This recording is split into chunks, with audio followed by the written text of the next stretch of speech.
Iran और Israel की इस जंग के बीच में फाइनली जो अमेरिका ने भी अपना हस्तक्षेप है वो कर दिया है। अमेरिका ने आज ऐसा कहा है कि उसने ईरान के 3 अलग अलग परमाणु ठिकानों पर हमला किया है और वो परमाणु ठिकाने हैं ईरान के फोर्डो, नतांज और इस्फहान है, जहां पर भारतीय समय अनुसार रविवार सुबह करीब 4:30 बजे के करीब जो ये हमला अमेरिका द्वारा ईरान के इन परमाणु ठिकानों पर किया गया। और अमेरिका शुरुआत से जब इजराइल और ईरान की जंग छिड़ी थी तो उस समय से ही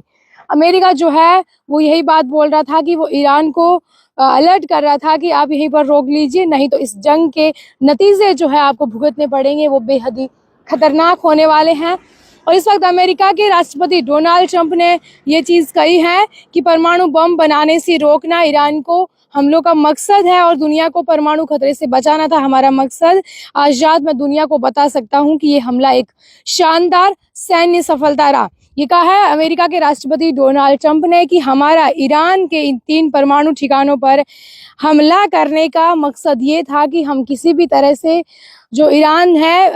अपनी परमाणु गतिविधि को बढ़ा रहा है, परमाणु बम बनाने से इसको रोकना, यही हमारा इस हमले का मकसद था। जो अमेरिका के राष्ट्रपति है डोनाल्ड ट्रंप ने ये बात यहाँ पर कही है। वहीं इसके बाद जो है फोर्डो, नतांज और इस्फहान पर जब हमला हुआ उसके बाद लगातार से इजराइल को अब ये लग रहा है कि इसकी जवाबी कार्रवाई ईरान है वो कभी भी कर सकता है। इसको देखते हुए इजराइल ने पहले से ही कड़ी तैयारियां शुरू कर दी हैं और इजराइल के अंदर कहीं भी जो है लोग इकट्ठा नहीं हो रहे हैं। सारे पब्लिक प्लेस जो है वो बंद किए गए हैं, स्कूल, कॉलेज सब कुछ है वो बंद है। सिर्फ ज़रूरी कामों से ही लोगों को बाहर जाने की हिदायत है वो दी जा रही है, क्योंकि इजराइल को ये लगता है कि इन तीनों का बदला लेने के लिए ईरान कहीं ना कहीं जवाबी कार्रवाई करेगा और जवाबी कार्रवाई में फिर ईरान कुछ भी कर सकता है, क्योंकि इस ईरान के बड़े 3 परमाणु ठिकानों पर जिस तरह से अमेरिका ने हमला किया है, अमेरिका ने कहा भी है कि वो उनकी परमाणु गतिविधि और परमाणु बम बनाने को ईरान को रोकना चाहते, लेकिन ईरान ने पहले ही कहा है, ईरान